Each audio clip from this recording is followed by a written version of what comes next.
Hello and welcome to Fire in the Valley. Today we'll have myself, Mighty Pete, and we are joined by the Regina Huber. Good afternoon to you. Good evening, I should say, or good afternoon indeed. Yes, it's afternoon here indeed. It's about 2 p.m. in the afternoon. Wonderful. And good evening to you, I guess. we'll cover them all. Good afternoon, good evening, good night. Right. So. Exactly, for everybody watching all over the world, right?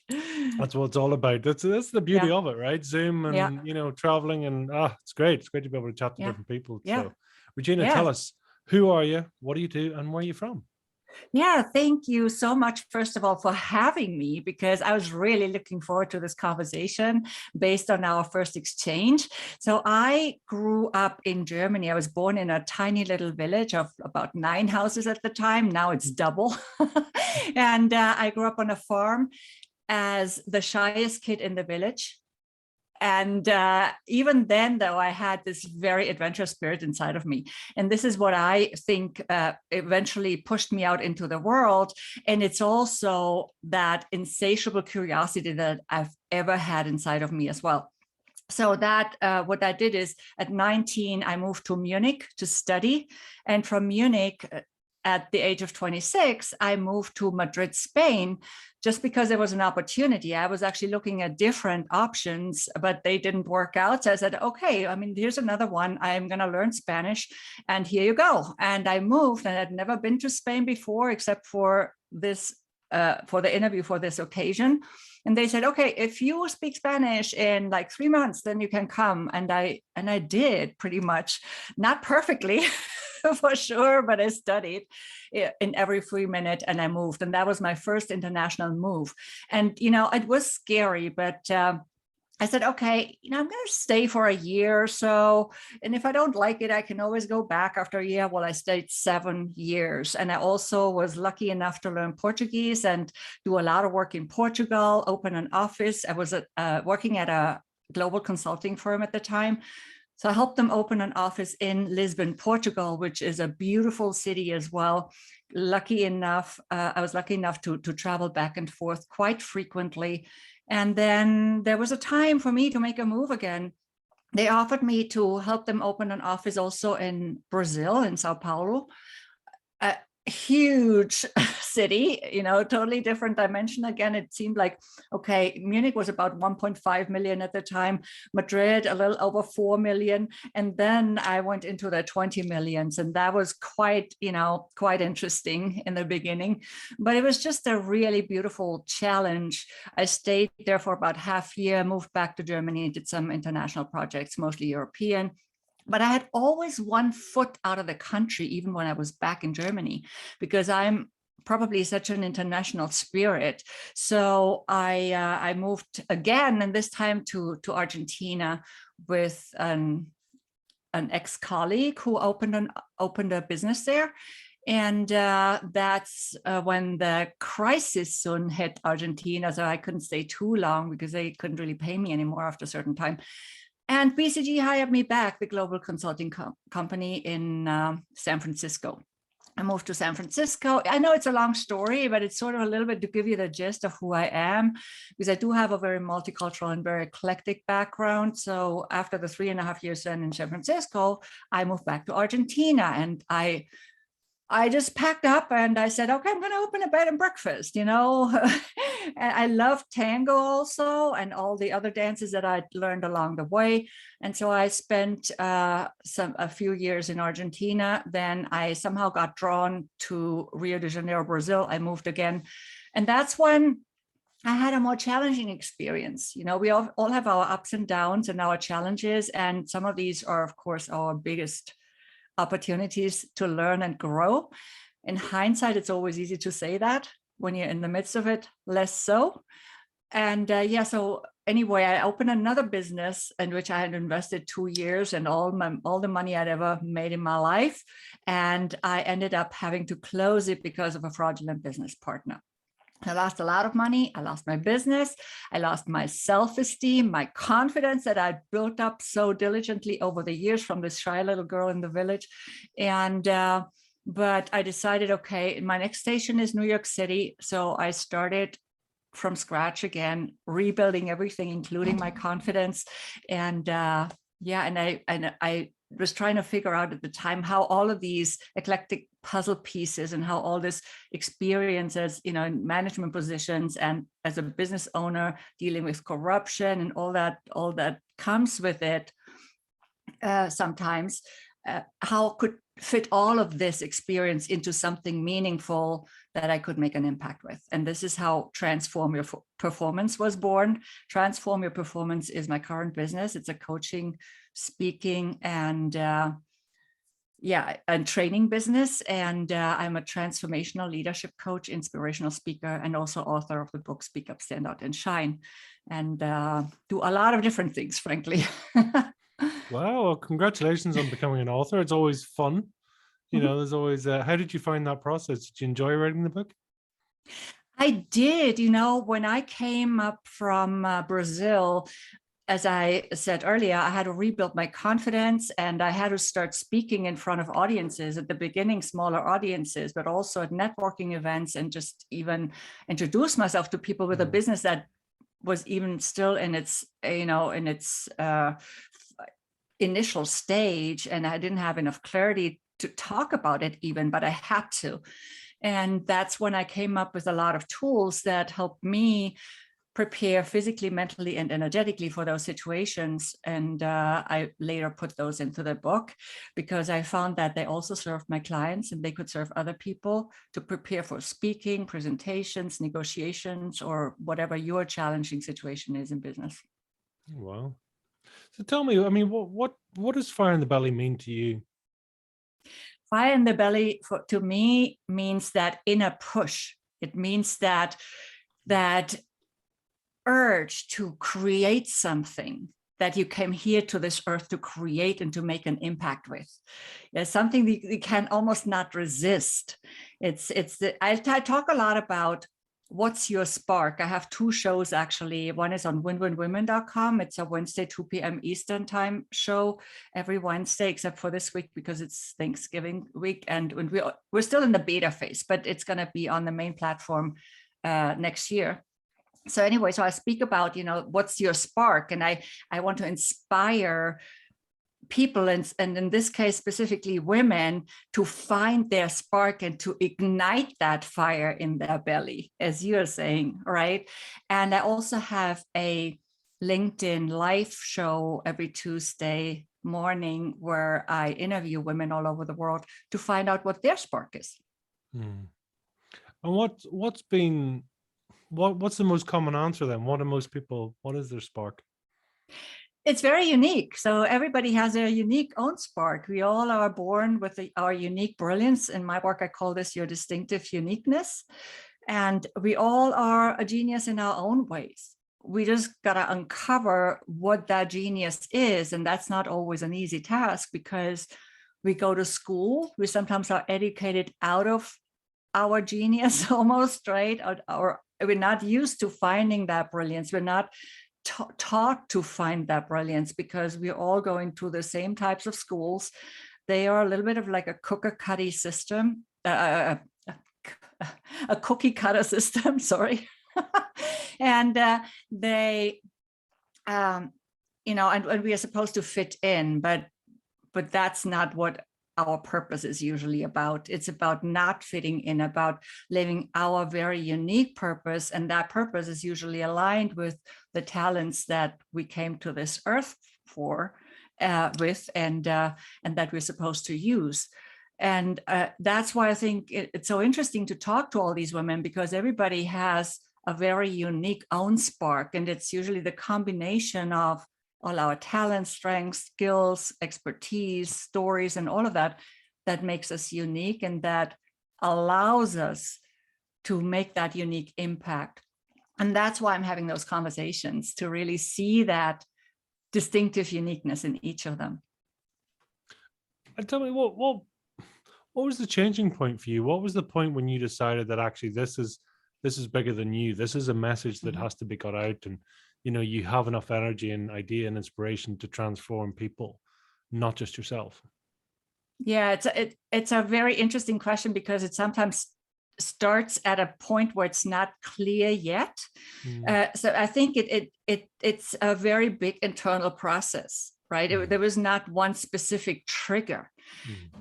There was a trigger for me to move to New York for sure, but the transformational offering that I now have for my clients or for my audience evolved over time. So initially I wanted to also work with performing artists because I love dance. I didn't grow up with it, but I came to love dance, and it's one of my favorite pastimes. So as I was trying to figure that out, as I was meeting people and speaking with people, it crystallized somehow as the main content to help people with their transformation. And this transformation is it's manifold. It's not just one type of transformation. I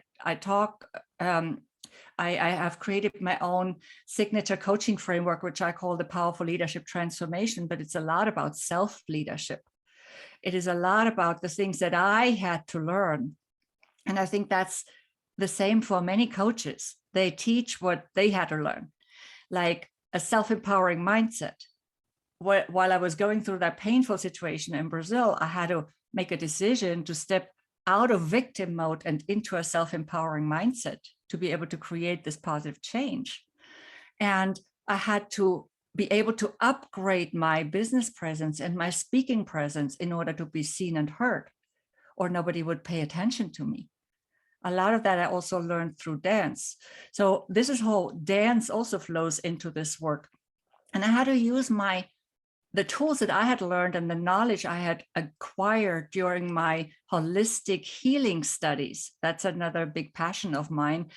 And to see how they, how I could use them for myself, but also how they could use, how this knowledge could flow into my transformational work to serve my clients.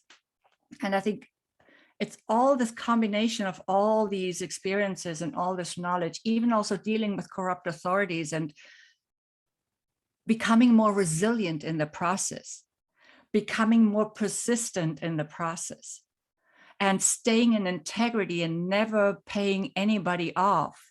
That was a big learning for me. And all of this then came together into my own transformation, which now, of course, enables me to help others with their transformation. I hope this is a satisfying answer. Well, I'm just curious. I mean, what's the difference for you then between motivation, inspiration, and transformation? Because transformation seems to be very key and core to your message. Yeah. So the transformation is something that everybody does for themselves. I can guide people into transformation, but they do it themselves. They transform themselves. And I will not be able to transform them. I also always say I can not empower you. No one can empower you but yourself, really. If you really, go to the gist of what that means. Because I always, when I talk about power, I speak about inner power, not power over others, right? And then inspiration is I can inspire you to do something. But then again, I believe that your motivation lies within you. Sorry. So I think your motivation lies within you.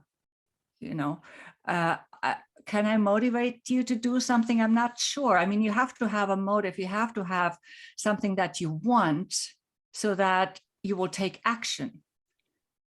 Yeah, but I can inspire you to take that action through my words, through my example, through the work I do. Yeah. But the transformation takes the person themselves to empower themselves to actually do it for them. And that's the bit that will stick, as opposed to, the words, as you say, motivational, but they do wear off, right? Right. Yeah, I've never become great friends with the word motivational speaker. And, everybody's, of course, free to use the term they want. But I believe that motivation, and you could possibly define it in different ways, right? It depends on how you define it. But I believe that motivation lies within us. That's just my personal belief. No, it's very, very true. I mean, I tend to agree. It's inspiration and motivation are lovely, but they do take time and energy, and they need to be sort of kept in momentum, whereas transformation is something that essentially changes the core of who you are. So it doesn't take energy to maintain that, because it's just a different recipe now. It's a different, you're a different human, a different being, you know. Right. Yeah, and in the coaching, I always tell my coaching clients when they start out working with me, we will be working on situations, specific situations. So in this sense, the coaching is situational, but whatever you learn through those situations as we go through them, that will help you to transform. So then you take it with you for the rest of your life. Yeah, no, very much. Yeah, that's exactly what you just said. No, it's so. I mean, who do you tend to find yourself working with? I mean, do you have a particular niche, a particular client that actually you resonate with the most? Yeah, I have found over time that the women I can help the best are mid-tier women employees who are sort of, mid-leadership level, mid-management level, and they want to reach their next career goal.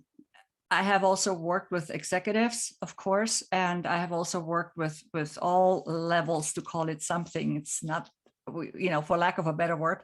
I have also worked with entrepreneurs and with some men very successfully, and I always love to do that. But my main niche is mid-tier women employees, and being based in New York City, what was most natural, or what came most natural, was to work with a lot of women in financial services, also quite a few women in tech, and of course some other industries as well. Do you think, I mean, like with a lot of coaches, do we resonate most with who we were, who we've become, or on the path that we are? I mean, that seems to be quite common with a lot of coaches, because that's closest to our version of our story, right? Yeah, absolutely. So I did have management positions at BCG in the past in several different countries and continents. And of course, I can contribute a lot about that. Of course, now I've grown into somebody else, and I have a different role, right? And if I weren't in this role now, I wouldn't be able to help these women, because we wouldn't probably be working together. So, but yes, my past learnings, because I was thrown into the cold water a lot. At 26, when I moved to Spain, a year later, I was promoted to the head of office of Spain. And then another year or two later, I was head of office of both offices, Portugal and Spain. So I did not have any relevant experience. I did not have HR experience. I did not, or I should say, I thought I did not have any relevant experience. I hadn't studied anything that had to do with management or with leadership, but somebody saw that potential in me. And I want to see the potential in my clients that they might not see, for example. I learned a lot by doing, but I also sometimes wish, that I could have had some guidance, that I could have had a mentor or a coach who could have helped me along a little bit faster and make it easier. Right. So it's just what it is. I don't regret anything. Not even the hard lessons.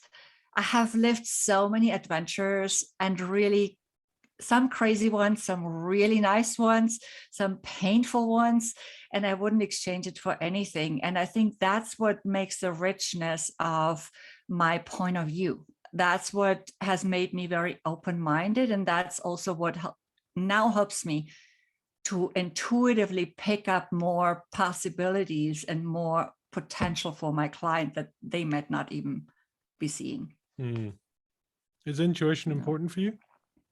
It's extremely important. So there's a lot to this question, right? First of all, I believe that when I made my most painful experience, I did not follow my intuition. I did not really listen to my heart. And I wanted to do this.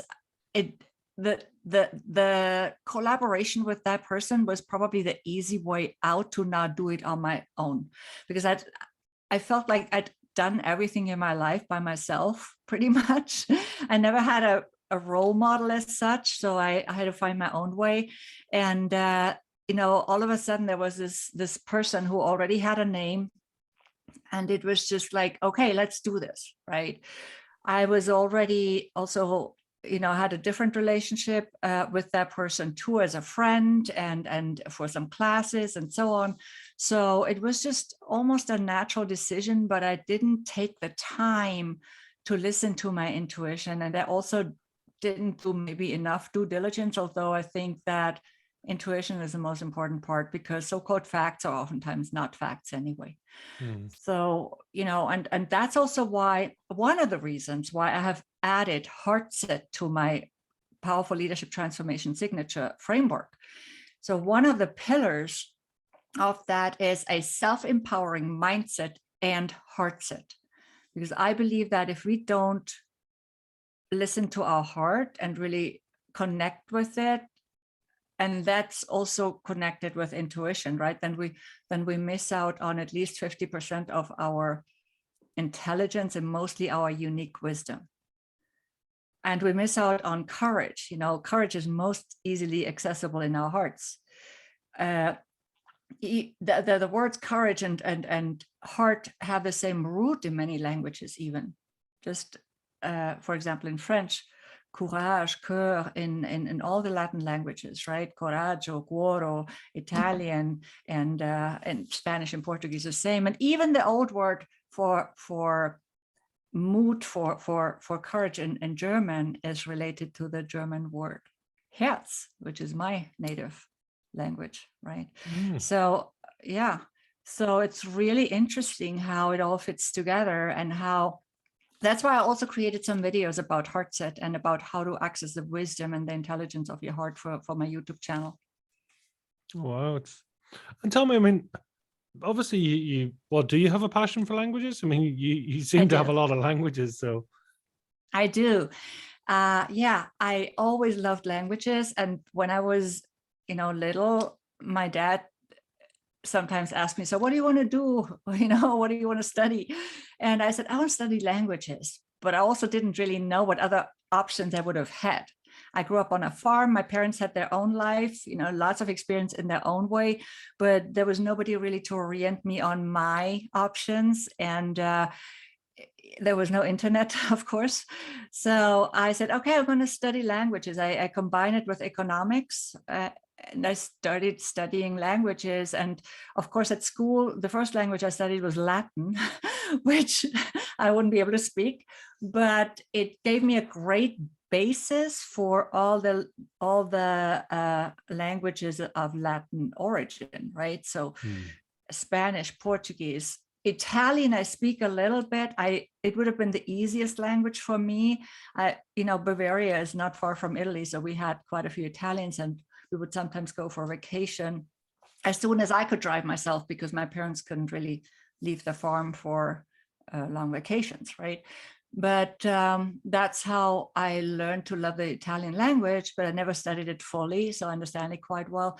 Then I started studying at school also English and French. And later on, just before moving to Spain, I learned Spanish and later Portuguese, European Portuguese. When I moved to Brazil, that changed quite a bit because it sounds completely different and it's almost a different language. So they were making fun of me, like they were saying, ela fala português, mas português de Portugal. So I changed that really quickly. And I love both versions, I love them both. Language is so rich. We can learn so much about the culture through language. We can learn how people think through learning their language. There's certain words that are not really translatable. To date, I can transcribe the Portuguese word saudade, but there's no really good translation for it, for example. Because I'm fascinated. So, I mean, this love of languages. And then the other side is this heartfelt intuition, and it's because I mean, we all say, like, words are perfectly imperfect, right? They're as good as we've got, right? But yet, I mean, you've studied the words in several languages, but do any of them come closer to interpretation, to genuinely describing feelings, describing emotions, describing intuition? I believe the Latino world has a lot of that emotional expression in it, right? So when you look at the German language, it's very rich language, just as any other language, but just in its own way. And it is a very expressive language, a very complex language. And on the other hand, you know, especially the Spanish spoken in Latin America has a lot of expressions that are very emotionally, emotionally related, I would say. More a little bit on the sweeter side. Yes. I really love that. You know, the Spanish, European Spanish language can also sound a bit harsher, also because of its sound, because that changes too. Of course, the pronunciation changes. In that sense, it's maybe a little bit closer to German than the other Spanish accents. But yeah, it's just so interesting to observe that, but also to automatically start distinguishing the different accents over time just through practice. I was quite amazed by that, you know. And it was funny because every time, you know, when I moved to Argentina after living in Spain for a long time, and even after spending time back in Germany and in San Francisco, they always called me La Gallega. La Gallega means the person from, you know, Galicia in Spain, and because they call all Spaniards Gallegos, so they thought somehow I was Spanish because I had such a strong European Spanish accent in my Spanish. And then the funny thing, though, while I moved to Spain, they thought I was English. And while I was living in Spain and going to Portugal, although I was speaking Portuguese already at the hotel, they would always address me in Spanish because they thought I was somehow Spanish too. So it's always like, and then I moved to Brazil. And so then they said, oh, a gaúcha, which they call the Argentinians gaúchos. So it feels like with my language accent, I was always from somewhere else, you know. Right now, it's probably closest, or in English, it's probably still closest to my German accent of all. Where do you consider home out of interest? Where is most homely for you? Where do you feel most connected?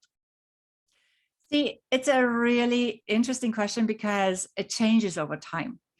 I felt very much at home when I was in Madrid after a few years. Okay, cost me a little bit of time. It was also my first move abroad.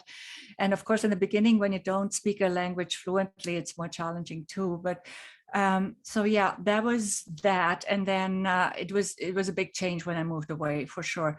Then when I moved to Argentina, there was a big attachment as well. And I actually was in Argentina twice, you know, just like in Brazil. And Rio de Janeiro, I had a really hard time to say goodbye, but somehow I knew I had to, and I wanted to initially split my time between the two locations, New York and Rio de Janeiro, which is why I left all my stuff there for a year, which was not a great idea. But anyway, I figured that out too eventually. So, you know, but it was also splitting the energy too much between the two locations. But I did love Rio de Janeiro with all the difficulties I was going through there and all the challenges. I still have it has a special place in my heart. I love the dancing there, dance a lot, and dances that I cannot find in any other location, some of them. And it's just the most beautiful place. They have the ocean, the beach, and the city. You have the rainforest in the city, a beautiful climate. You know, I do really well with heat. So yeah, so it's just, and then New York, I really loved New York. I just really didn't love it so much when this whole restriction started. So I decided to really go on a more nomadic lifestyle again for a while. And that's what I've been doing since. Literally, you know, while New York is still my base and it's the base of my business, and I'm planning to keep it so, at least for now and probably the next few years.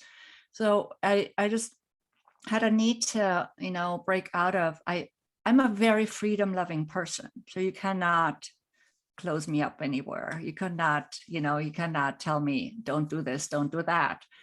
or do this, do that. And and I always say everything I do is in the service of freedom. And as my book title, The Freedom to Speak Up, Stand Out, and Shine. And I felt that that was just not great at the time. All my engagements had been canceled for 8 months or so. Well, maybe not 8, maybe 6 months or so. And I was going to travel again anyway, but those travel engagements and all of that have been canceled. So I just come back to New York from a month in Uganda and a month in Rwanda last year. And then I said, okay, I'm just gonna go on the road again.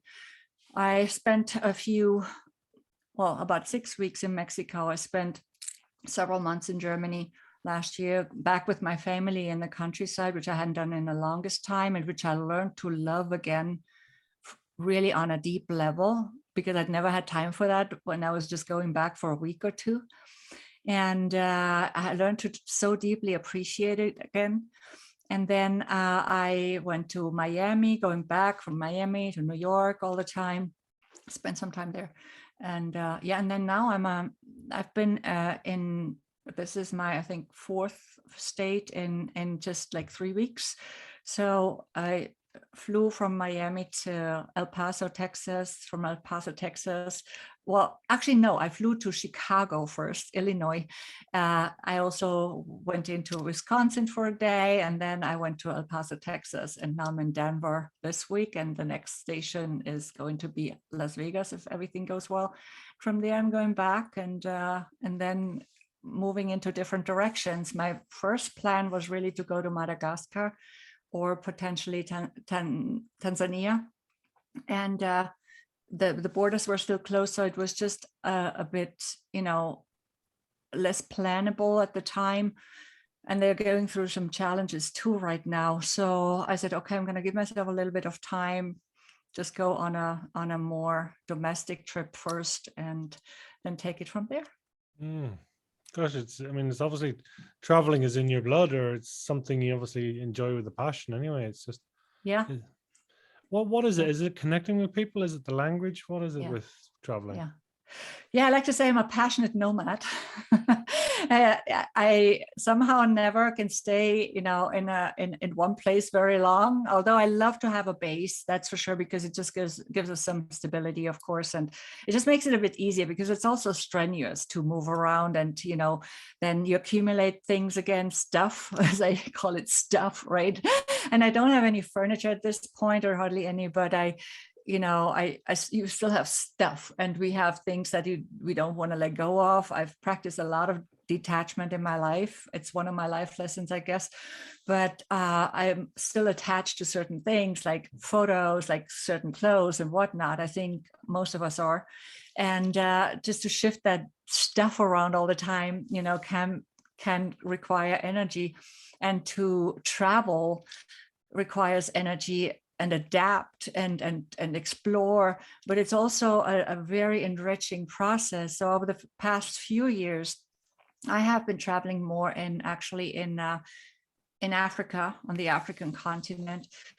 It started a few years back in Ghana. From there, I went to speak at a conference in South Africa, made lots of really awesome connections. And then later on, I co-hosted a conference in Cameroon, in Yaoundé, with 2 other women.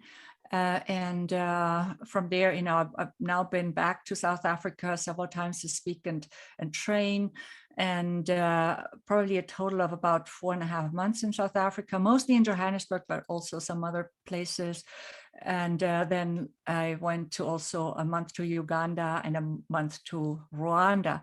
And when I came back in 2020, I was supposed to go back to Rwanda end of March, but then, of course, apart from the local speaking engagements that were canceled as of March 9th, that would have been my first in New York.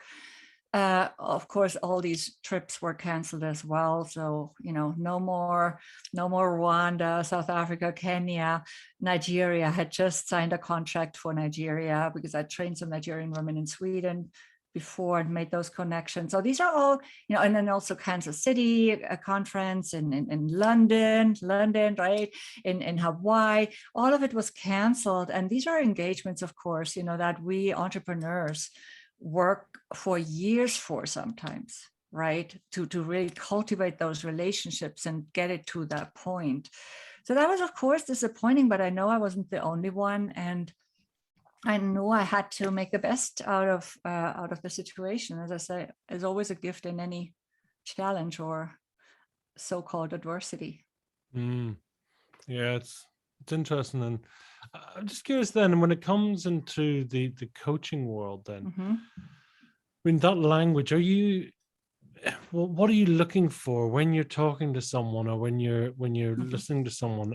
Is it the language that you're listening to? Is it the actions? What is it you pick up on, and what's your methods? It's a little bit of everything, because we cannot really separate these elements at all. They all play together into who we are, into how we show up, into whether we show up powerfully for our careers or for our businesses or for our speaking, whatever it is. And talking to, when we talk about these women in corporate careers or at financial firms, they often have a hard time getting what I call positive visibility and effective visibility, meaning they take sometimes on too many tasks because they think, oh, the more productive I am, the more, somebody will discover me and I'm doing all this great work and I'm working so hard, and, and someday somebody will discover me and promote me. But that's not how it usually works, because I always like to say productivity doesn't get you promoted. What gets you promoted is really positive visibility and setting priorities, setting boundaries for yourself, so you can focus on activities that give you that visibility, that make you seen with the people you need to be seen by and remembered by. And then I also help them with negotiations, and I hear a lot of specific words sometimes. The other day I was talking to a lady and I said, okay, so how did you negotiate your salary last time when you were promoted? And she said, well, we do not negotiate here. And I said, how do you know? Did you ask? And she said, no, I just assume. I said, well, and then the next sentence from her was, well, you know what is true? The guy who was in my position before me, actually, I found out he was making more money. I said, well, why do you think that is? So this is something very concrete, but it's oftentimes also like little hints, like little words, because women tend to be their own worst enemies, and sometimes they realize it, but they don't necessarily know how to quickly change it. And sometimes we just really have to work with our subconscious to internalize that new self-image that we are creating for ourselves, that belief in ourselves, that faith that we can create what we want. Yeah, and a lot of women also don't have a vision, and that's often very obvious from how they speak about their plans. They have never written a vision, and it's not women, but it's employees more. I think it's not women. This is more typical, in my experience at least, of employees than it is of entrepreneurs, because maybe they were never encouraged or inspired to write a vision. They can, maybe they have a goal, but it sort of stands in the room by itself. And once we fit that specific career goal into the bigger picture and the bigger vision, it starts to make more sense, and we start to be more inspired to aspire to it. Yes, to really go for it, because once we understand how that actually fits into a more fulfilled life, I think that's when the real inner motivation starts to happen. That's the thing. It's yeah. I mean, is it important for you, especially when you're working with people? Are people normally stuck at believe they're stuck at that level, or are they trying to change completely how they're at, or are they trying to change? What is it about that particular level that you work at? What's the most common, sort of journey where you take them from and take them to? Yeah, oftentimes the women want to reach their next career goal, or they want to go somewhere else where they can Yes. Mm. So of course, if a company hires me, I'm not going to advise them on, how to get to a different company, right? But if they hire me themselves, which is actually the case for most of my clients, then I can advise them in all senses, and we can keep it completely open. And what I am experiencing is that most people think that this is their spectrum of possibilities, while in reality, this is the spectrum of possibilities. And I help them see that. I help them really see their own potential and how unlimited it is, really. And, how we can explore more pieces of it and step deeper into it and really develop this self-belief of this unlimited inner power that we all have inside of us. Mm. And in this way, they build their confidence. And as we know, when we have confidence that we can do something, other people all of a sudden have that confidence in us. They trust us to do that. So, we always told you have to own your value. But before we can own our value, we have to know what it is. And that is oftentimes also a missing piece. Where is that value really? What is that highest value that you bring to the table? What's the biggest gem in your treasure chest that you might not even have considered yet? Because oftentimes we only look at the hard skills and say, oh, I need this other certification or that other certification, or now I need this qualification to, to get to that level. And oftentimes it's not about that. What's your biggest skill? My biggest skill, I think, is, well, let's see. My biggest skill is to see the individual challenge and to respond to that. And I think my biggest, what I call asset, sometimes I talk a lot about unique assets, about our unique qualities, is my curiosity. Mm. And where is your place of greatest creation?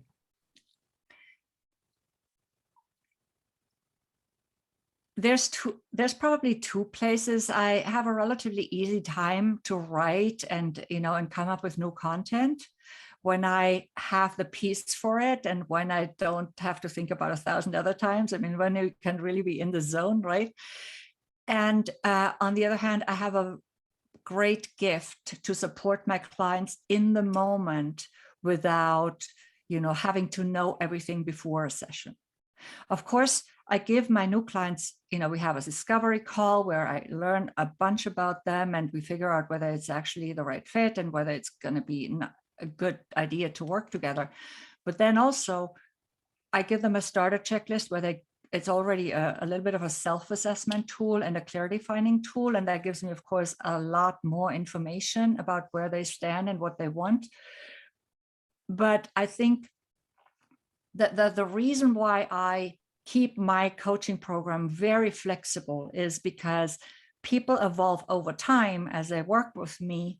And I cannot predict what you need in 3 sessions. However, when you come in the 3rd session, I can easily help you on the spur of the moment.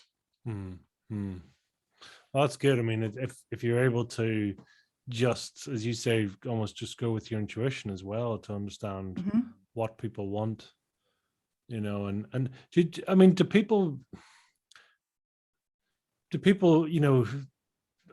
is there coherence between what they say they want and what they actually want? Do you find, are people that clear, or do you find there's often there's a lack of clarity between those?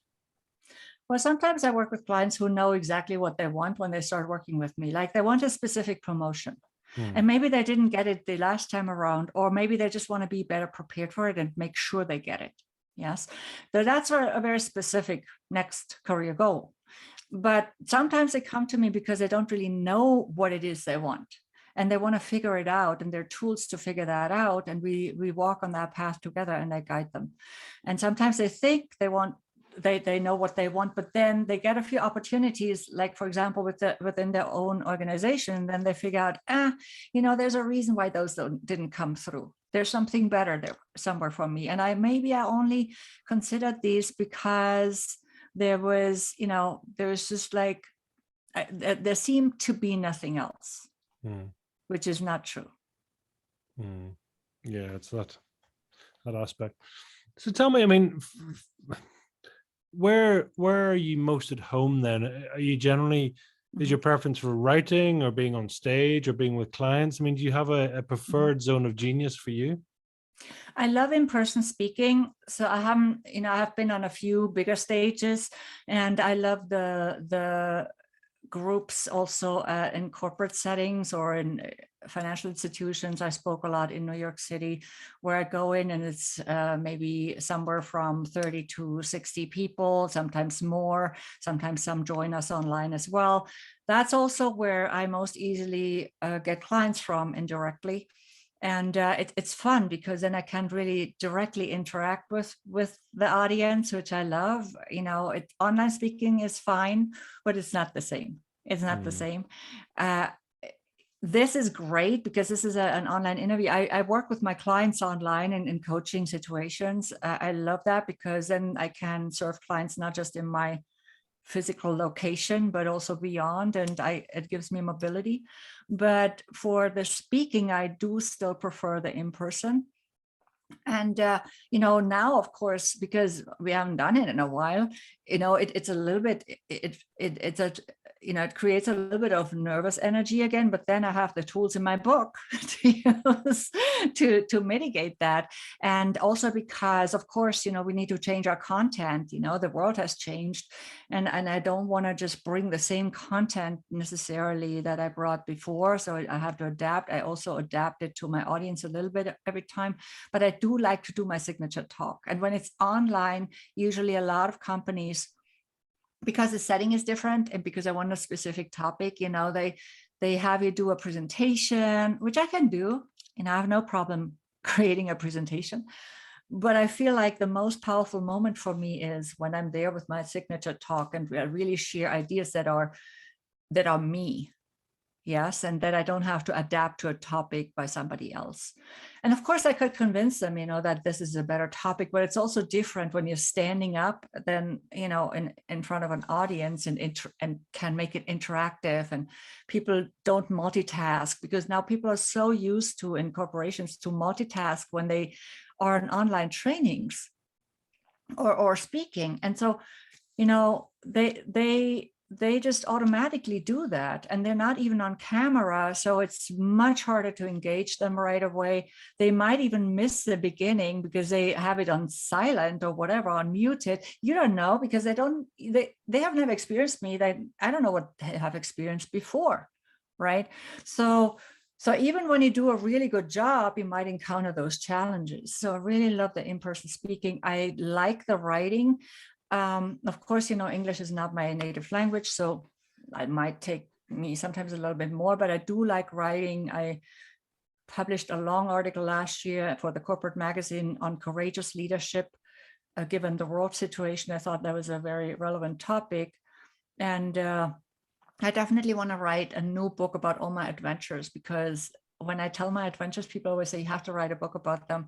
And I might just, this time around, I might look for a ghostwriter because I have so many other pieces in my big vision. So I'll have to find the right moment or maybe dictate it or something. But but I like it too. So I can't really, I love the coaching when we're in the session. But you also have to do the other pieces of the business, so it's just not going away. You also have to do all the, the marketing and that. And it's not always so easy to find the right people that really stand behind your business and understand it. So that can be a bit challenging sometimes to build that team. But I do have a VA who helps me with some of it. But of course, there's still other pieces that I have to do. If I only could do those other fun pieces, that would be ideal, of course, Wouldn't we all like, yeah, well, that's it, find your zone of genius and focus on it, that's what it's all about. But yeah, but also we have to, as you say, we have to do some of the stuff we don't particularly love or like, but that's the whole point of it, right? To scale and get your message out there. So I mean, you do see more books out there. It's something that you enjoy. I mean, do you enjoy the creative process, or is that something that you find particularly useful? Yes, I do. And I've gotten used to, of course, also doing videos. The first time you do videos a few years back, it's scary. It's like weird. But now it just comes pretty natural. I think I have so many ideas lined up of what I could do videos about, what I could write about. Sometimes, we need to prioritize a little bit, but I do like that process. Yeah, the creative process is definitely something I like. Mm. And Yeah. also the impact that the coaching work makes on my client and really seeing their results. I mean, that's just, if somebody sends me a text or an email, even after we started coaching and we stopped coaching together, and they say, hey, I just got this promotion because I asked for it. And if we hadn't coached together, then I would have never asked. So I want to thank you. Sometimes it comes after, the program finishes. So that just makes my day. Yes. Tell me this, what was mini Regina like? You're saying she was quite shy, but I mean, what was she like? I mean, was she academic student? Was she, what way was she running into school or out of school? Yeah, I actually liked going to school. I didn't like all the subjects, as most students, I guess. I liked everything that had to do with languages, also with arts, but we didn't probably have enough of that. I hated physical education. I hated it with all my heart because I was never good enough in all that. It was very competitive and I was always the last and everything. So it's not very pleasant as a kid. And it actually also creates this fear of rejection in us over time. And I had to really deal with that when I had my own business, with this fear of rejection of, for example, when it comes to asking for the sale. And I had to really move through that subconscious barrier and figure out, what it was all about. But so I didn't like that part. Later on, now I cannot be without also, I talked about movement before, about moving to different locations. I'm a movement person. So, but now I also love to move physically. And I found my ways to do that. I've done a lot of dancing, partner dancing, and also other types of dancing like samba and like specific African dances, also modern Afrobeat, and specifically in later times, I'm still practicing dombolo, which is a Congolese dance. And this is all very strenuous stuff. It's very intense. It's like you go to a gym and do a heavy duty gym class, right? When you go to those classes are not happening now. Some of them are happening online, which is, again, not the same, right? So I do a few with a private teacher sometimes here and there. And when I had last year, I had to replace it with something. So when I went to Germany, I borrowed my brother's bike. He has a really good bike. He has another one too. So I used that bike all the time. I went on bike rides whenever I could. I went to them on mountain hikes a few times. And I try to, wherever I go, also in Miami, I bought a bike for the times I was there. And I just try to make the best of it and compensate those other things. But at school, I hated physical education and a few other things. Like I didn't love physics or math too much. I loved algebra, but but I was pretty good at school overall. And I let my schoolmates copy sometimes. When it was possible. I'm not competitive, so and I'm not very possessive, so why not share. Then as I was going really into the language studies, of course I was more in my element, and it was more focused, and I had even better grades, and that helped me also. I had a student loan, and that helped me get some of that forgiven. So that was good. And yeah, and then I always, as I was studying in Munich, I always at the same time also jobbed. I actually started working, and I wasn't even allowed. So at the age of 14, during my vacations, my school, holidays. And so I was used to, doing these jobs to make a little extra money and finance my hobbies or my whatever I needed. And while I was studying, my parents were paying for my accommodation for my apartment in Munich. and for my car, but the rest I was trying to cover myself. What's the best job you've ever had, and what's the worst job you've ever had? The worst job I ever had was probably, in terms of jobs, was probably at the US Embassy in Munich. I only was there for 2 months, and that, I'm usually persistent, but it was so boring. It was very boring, and I didn't particularly like the work environment either. I had applied because, again, I didn't know exactly what my options were, So I just applied and said, okay, it's an international environment. It's great to use my languages, get practice and all of that. I had also translated quite a few books on the side, by the way. But so I did that. And then, but I said, I just can't do this. So I started at BCG, and I was at BCG for a total of 16 years. I had left and they hired me back for the San Francisco office. But that was a really great company to work for. It's a very fast-paced environment. It was often very intense. I worked long hours for many years, more in some locations than in others, but usually quite long hours. And it was quite challenging, but I grew a lot. They have, I don't agree necessarily with everything they do. It's hard nowadays to agree with everything a corporation does, right? Because I'm very focused on integrity, but they, they ask a lot from their employees, but they also give a lot.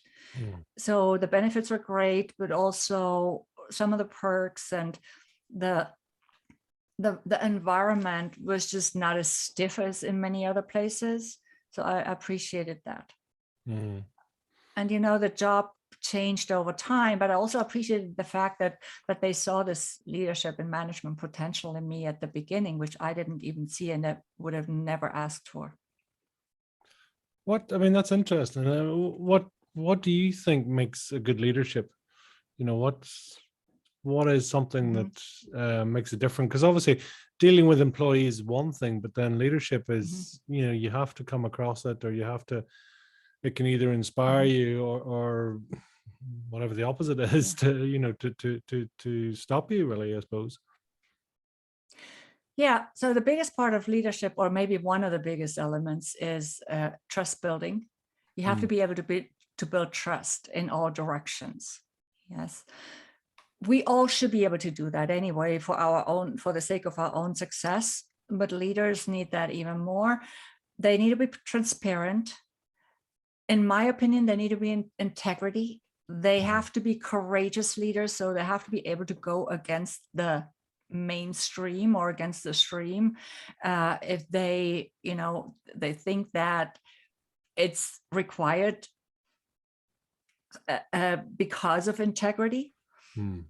And they want to lead by example rather than by words. Of course, words are important. Yes, that's why I also added on conversational intelligence as a modality to my coaching practice and my teaching practice. And it also flows into something that I talk a lot about and teach about, which is called humanizing the workplace. So that brings us to the next element, or to the next leadership trait, to call it something, which is to be able to humanize the workplace. What does that mean? To really, yes, build that trust, but also engage employees organically by helping them bring out the best in themselves and inspire them to show us their unique genius, rather than holding back, or rather than fearing that they might make a mistake or to say something stupid.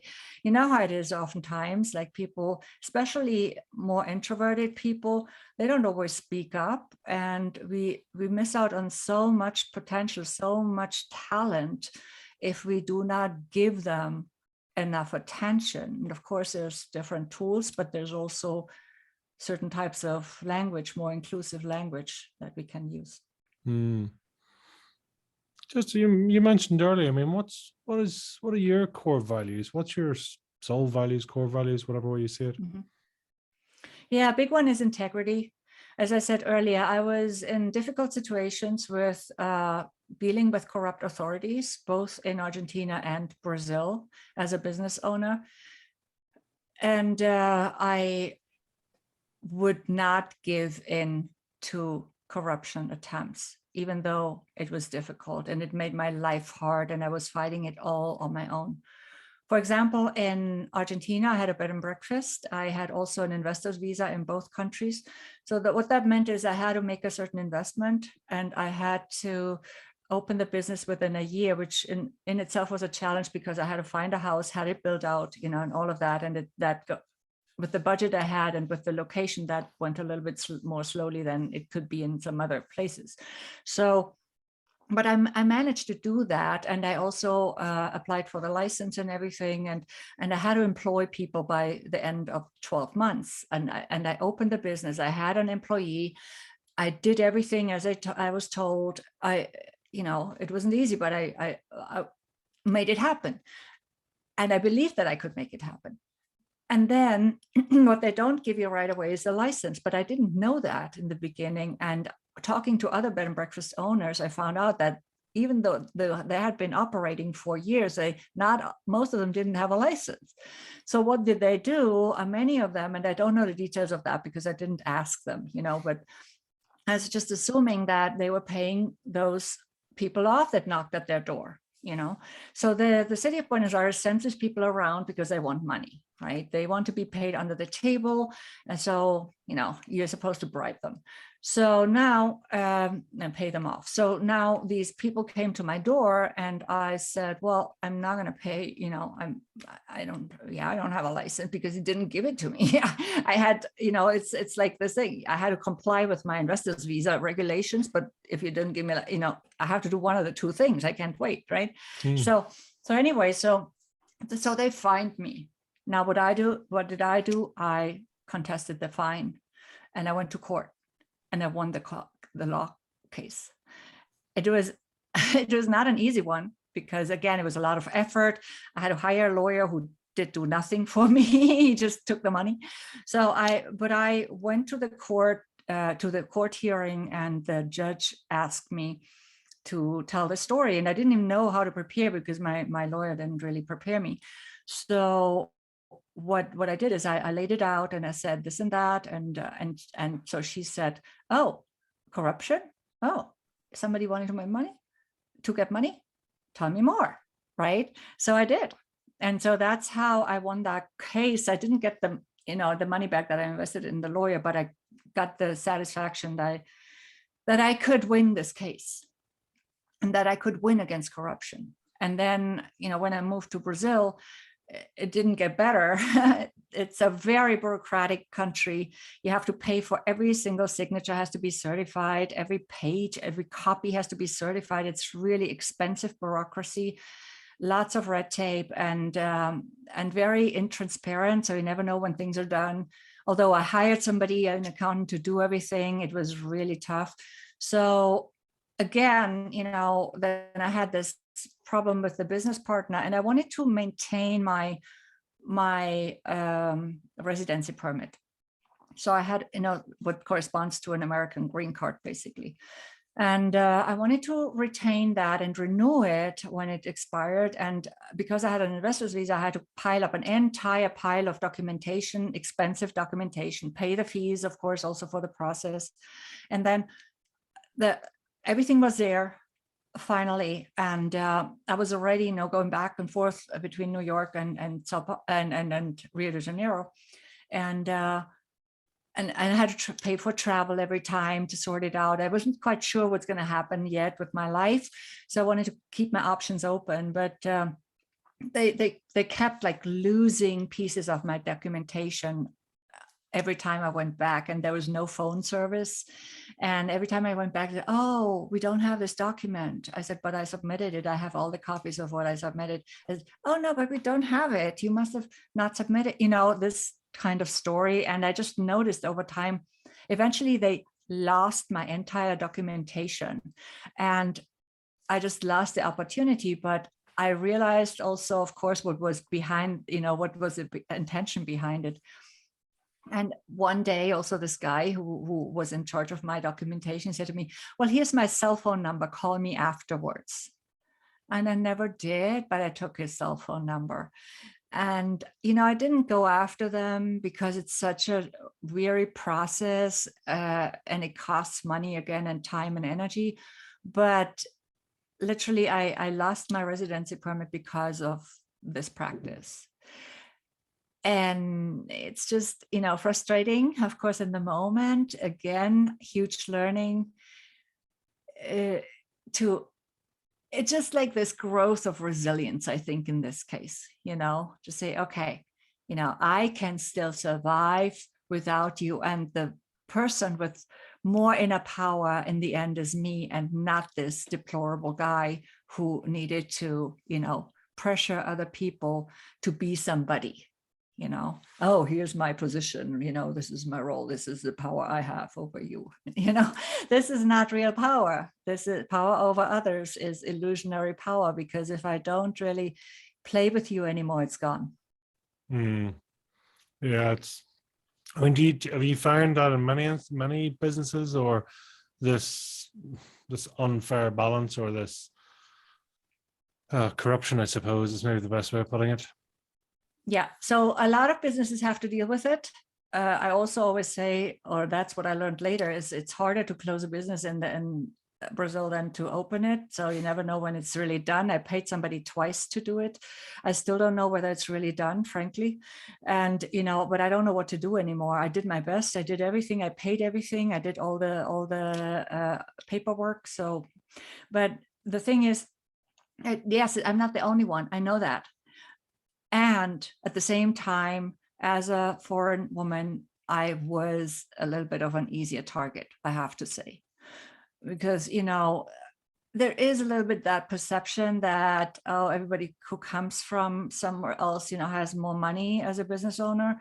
And that's not always the case, right? And that's just maybe sometimes even a subconscious perception that people have, and they're not even aware of it necessarily. And also then just, I'm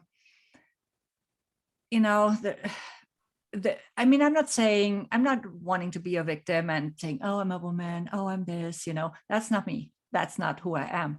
But I'm just observing what's going on, and I have to play with that, right? So, so I try to make the best of it. And to go back to your original question, so this is why integrity, I have realized that integrity is one of my top values. My core values. Well, it makes sense, as you say, that it resonates, and making sure that it's life is as fair as possible. Yeah, it's never fair, really. I mean, we know how it works, the laws of the universe.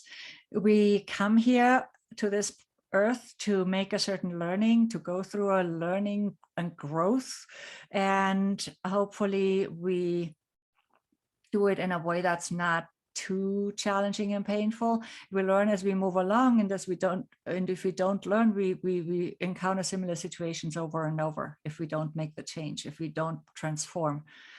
And of course, the other purpose of our life is, of course, to make an impact. So that's at least how I understand it. It's actually three things. It's my own growth, to learn as a soul being in this human form, to make a difference to the collective consciousness and collective subconscious through my growth, and to make a conscious impact while I'm here. I was just going to say, I mean, is that your calling? Is that your ultimate reason for being, to make an impact? Yes. So I think most of us want to make an impact in our own way. Some people are making a huge impact as family elders, or as parents. There's so many ways you can make an impact. It doesn't always have to be in the spotlight. Yeah. But what I do believe is that the more we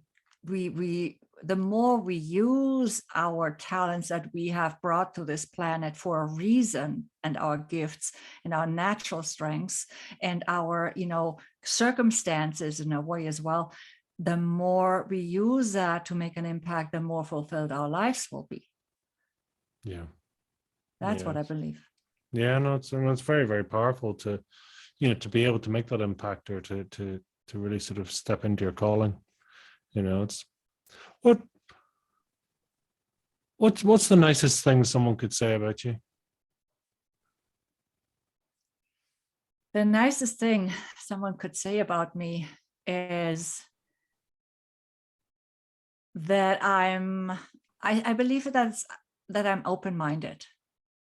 And a lot of people say I'm very accessible, and it's easy for me to create a relationship with somebody from a different culture. Yeah. And out of interest, what language do you think in? Just kidding. It depends where I am. Okay. It depends where I am and who I am with. So while I'm on US ground, usually, it's usually English. In Miami at times, because there's so much Spanish, when you speak more with Spanish speaking people again, I could think in Spanish for a little bit, or as I hear it more again. And then as I go to other places, it always varies, really. When I was in Spain, I was certainly, I was very focused on Spanish and then also Portuguese. And I was definitely thinking and dreaming mostly in Spanish. Wow. I was very rarely going back to Germany, like maybe once a year, because, at the time it was still a bit more costly for me. And yeah, so I would say that, yeah. And then after a time of being in Germany, it would go back to German, but also because I work a lot in English at this point, occasionally in other languages, but mostly in English. That's even when I'm in Germany, part of it is thinking in English. Mm-hmm. Isn't it bizarre how we all, as you say, you think in different languages, and which one is the one that you come back to? I find it fascinating that it changes for you. I don't know. It's just very foreign to me, but yeah, I suppose when you know so many languages and so many things, it would make sense. Yeah. It's also like, when you speak a certain accent in a language, when you move to a country where there's a different accent, you automatically take it on over time. Sure. You might do it in the beginning through effort, but over time, it just is what it is. I went back to Portugal once and I saw one of my former colleagues, and I tried to speak European Portuguese again, and I used the vocabulary that I remember, because a lot of the vocabulary is sometimes pretty different too, and the grammar is slightly different as well. So I try to do all of that right in this location, for this location, right? But I had spent time in Brazil, and it was undeniable. And he said to me, "You cannot deny you were in Brazil. Just speak whatever." And I said, okay. But, of course, you're then in that conflict. So is this the one or the other? So you start speaking a mixture of the two, combination. And I guess my Portuguese has always been a little bit of a combination now of the two, although the Brazilian accent is much stronger at this time. No, it's always fun. So tell me, what is a guilty pleasure for you then? What is downtime, or sort of just taking time out for you? What does that consist of? Mm-hmm. A guilty pleasure is, well, I don't know if it's a guilty pleasure, but it is a pleasure to go to at least, as soon as that's possible again, to 4 dance classes a week. And, I'm not the greatest dancer. I started dancing late in life, but I love it. And some dances are easier for me, like partner dances are usually easier for me than other dances, but I love it. And I really, have it's that type of movement is what really is fun to me. They are oftentimes very strenuous, but I can be quite tough with it. And that's one of the things. Another thing is I like to sit under my pyramid sometimes. So even when I'm traveling now, I bought a Stargate pyramid. And I love to sit under my pyramid for my morning routine and for setting myself up for the day. So it is I don't know if you've heard of Stargate pyramids, No, I haven't. but they have a or Russian pyramids. There's a lot of research that has gone into them, and of course, pyramids have always been very mystical and very mysterious, and they have a lot. There's a reason for this geometry, right? All sorts of pyramids, but these are like higher pyramids, like more steep. Mm-hmm. Sides, and it's just like basically a structure that I can disassemble and assemble, and I am carrying it around. The security at the airport sometimes like, what is this, right? Oh, what's in there? Is there sand in there? What is this, right?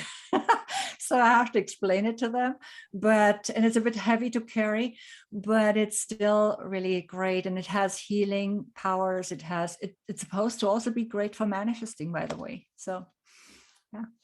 We'll see how that goes. Yeah, absolutely. I mean, it's fascinating to see what, the different, as you say, I mean, there's a lot about the pyramids. There's a lot there, and it's why not? Would you describe yourself as religious, spiritual? Where do you sit in that whole thing? Yeah. So definitely spiritual, definitely not religious. And to me, for the longest time, that was actually, these were two contradictory terms, which they are not necessarily anymore. But I did grow up in a very Catholic setting, and I did not particularly enjoy that. It didn't make sense to me. It didn't make sense to me to have a punishing God. It didn't make sense to me that people constantly being suffering as part of that teaching. And so much of it just didn't make sense to me. I couldn't figure it out. So when I was, I had this conversation sometimes, you should go to church. It was still like that back then. It has changed since then, in the entire family setting. But it was that when I was little, and I didn't really enjoy that. And we also had two nuns at school who were very mean. So I didn't enjoy that either, of course. Not necessarily always to me, but also to others. And as an empath, I suffered with them too. So, that was not pleasant. And I didn't really understand their motivation. So yeah, I really wanted to get out of this. And back then it was still written in our ID what religion we had. Like it was either, usually in Germany, either Protestant or Catholic or nothing. And I can't remember exactly. I always thought it was at the age of 14, but it might have been at the age of 16 that I could legally, so by law, leave the church officially. And I did that, and I filed an application to leave the church, and they sent me, I remember this so clearly. There was, of course, no computer. There was maybe a typewriter, but I hand wrote my reasons. It was a 4-page form, and I could write in all my reasons for why. And I remember adding on another 8 pages of reasons. So I left the church because so many things didn't make sense to me. The history, the whole missionary stuff, the crusades, the whole killing in the name of God, all of that, and then the suppression of women, all of that made no sense to me. So then for the longest time, I didn't have really an alternative or a spiritual alternative.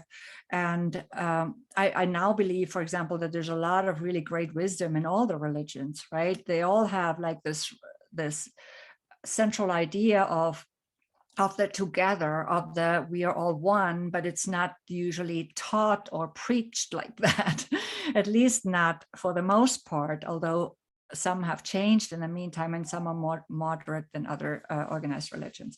However, it took me a while to really get a better understanding what my spirituality was really about. And so I can still talk about God, but I prefer actually to use the word spirit or source. Although, they're exchangeable for me, or interchangeable. And I believe that we all, are one. We are all connected in spirit and in energy, and we all have a right to our own beliefs, of course. I will not convert you to anything that I believe, but I might share what I believe. And I do believe that we come to this planet or to this earth with a specific, because of a specific reason, and we choose to come here. I also do believe that we choose the location and the family we're born into. And we do that with, our purpose in mind, so that we can get both the biggest growth and make the biggest impact in that way. And then we make out of the situation what we can. And some, make something big out of a very similar situation, and some make nothing out of it. And that's our choice. So we see very, very, rich or wealthy or whatever, or successful people who grew up in very humble circumstances. And we see very,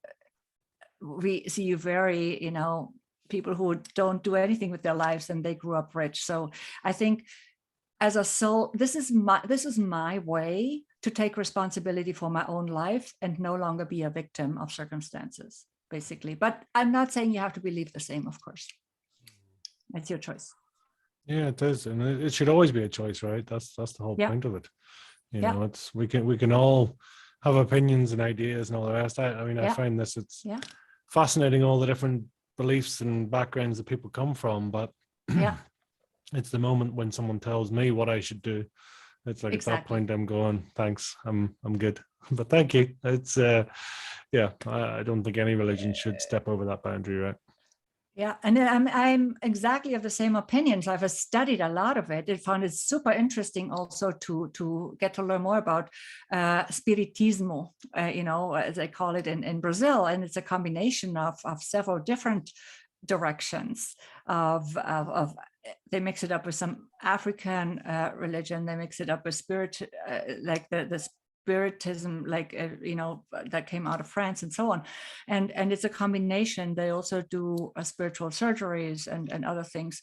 So it's really, really interesting to see all that and to understand people better by watching and observing, and to learn a lot through it as well. Absolutely. Tell me, if you were to try and describe your fire in the belly in one or two words, Regina, what would they be? My what? If you're trying to describe your fire in the belly in one or two words. Yes, my fire in the belly is to inspire others to find their best selves, to bring it to the surface and express it. And as I said before, everything I do is in the service of freedom. So I will always, always work in the service of freedom, for you to speak up, stand out and shine, for you to be a bright light in this life, and to live a fulfilled life in that way. And I want to do this in several different ways. I also want to have the freedom to work with, sometimes with young people, as I've done in the past. Like, for example, in Rwanda, I did this project for a week with a young group of people. It was super inspiring, and I learned so much through it too. So I just want to have the option also to express this fire in the belly in different ways, to give it that special spark in different directions. It's like a fire that sparks in different directions. And I think it is really, again, it is driven by freedom, love for freedom, and it's driven by curiosity at the same time. Yeah, it's all Does about that answer curiosity. your question? It does, yeah. I mean, if you were to try and, if you summarized it in one word or two words for you, what would they be?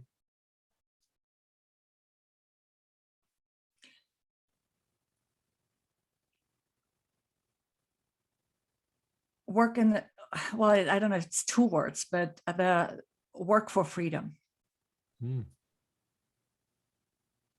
Not just my own, but other people's. Yeah.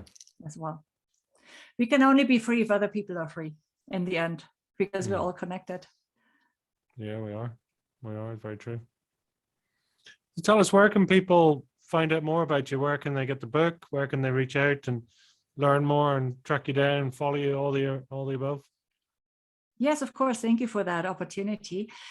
So I have two websites. One is transformyourperformance.com, like my business name, Transform Your Performance. And then I have a second website, which I call my connector website. It's called followregina.com. On that website, you can also sign up for my mailing list. You can get access to a free Career Accelerator mini course as you scroll down on the page. The link is there. My book is on Amazon, both as Kindle and print. And again, the title is Speak Up, Stand Out, and Shine. With that title, it should be easy to find it. It's also on my website, though. There's a book page as well with a link. I have a LinkedIn profile. I'm very active on LinkedIn, Regina Huber, so first and last name.